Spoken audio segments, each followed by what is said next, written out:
నేటి నుంచి ప్రారంభమైన పార్లమెంట్ బడ్జెట్ సమావేశాలు ఉభయ సభలను ఉద్దేశించి ప్రసంగించిన రాష్ట్రపతి ద్రౌపది ముర్ము ఫిబ్రవరి 1వ తేదీన సాధారణ బడ్జెట్ ప్రవేశపెట్టనున్న ఆర్థిక శాఖ మంత్రి నిర్మలా సీతారామన్ వక్ఫ్ సవరణ బిల్లుతో సహా 16 బిల్లుల్ని సభలో ప్రవేశపెట్టనున్న కేంద్రం.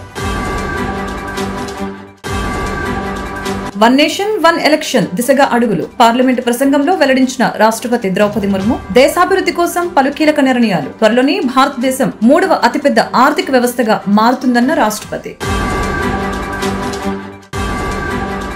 ఢిల్లీలో కుప్పకూలిన బహుళ అంతస్తుల భవనం కుటుంబం నలిగిపోకుండా అడ్డుకున్న గ్యాస్ సిలిండర్. 3 టమాటాలతో 30 గంటలు గడిపి ప్రాణాలు అరచేత పెట్టుకున్న కుటుంబం వారిని రక్షించి ఆసుపత్రికి తరలించిన రెస్క్యూ టీం. గత 8 నెలలుగా అంతరిక్షంలోనే నడవడం మర్చిపోయా, నిలబడడం ఎలా ఉంటుందో గుర్తు చేసుకుంటున్నాను అన్న astronaut Sunita Williams. Sunita Williams లను తిరిగి తీసుకువచ్చే బాధ్యత ఎలాన్ మస్క్ కి అప్పగించిన యుఎస్. లండన్ పర్యటన ముగించుకుని బెంగళూరుకి చేరుకున్న వైసీపీ అధినేత వైఎస్ జగన్ ఫిబ్రవరి 3వ తేదీన తాడేపల్లికి రాక పార్టీ ముఖ్య నాయకులతో భేటీ, భవిష్యత్తు కార్యాచరణపై దిశానిర్దేశం చేయనున్న వైసీపీ అధినేత వైఎస్ జగన్. ఏపీకి కొత్త పోలీస్ బాస్. ఆంధ్రప్రదేశ్ నూతన డీజీపీగా బాధ్యతలు స్వీకరించిన హరీష్ కుమార్ గుప్తా డీజీపీ ద్వారకా తిరుమలరావుకి వీడ్కోల్ పెరేడ్.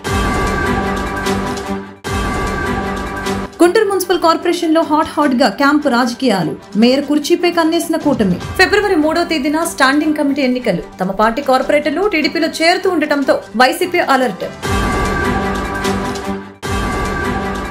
రఘురామకృష్ణంరాజు కస్టోడియల్ టార్చర్ కేసులో జీజీహెచ్ మాజీ సూపరింటెండెంట్ డాక్టర్ ప్రభావతి ముందస్తు బెయిల్ పిటిషన్ ని కొట్టివేసిన ఏపీ హైకోర్టు తీర్పుపై సుప్రీంకోర్టును ఆశ్రయించిన డాక్టర్ ప్రభావతి హైకోర్టు తీర్పుపై స్టే ఇచ్చిన సుప్రీంకోర్టు 2 వారాలలో కౌంటర్ దాఖలు చేయాలని ఆదేశాలు. విచారణకు సహకరించాలని డాక్టర్ ప్రభావతిని ఆదేశించిన సుప్రీంకోర్టు తదుపరి విచారణ 4 వారాలకు వాయిదా.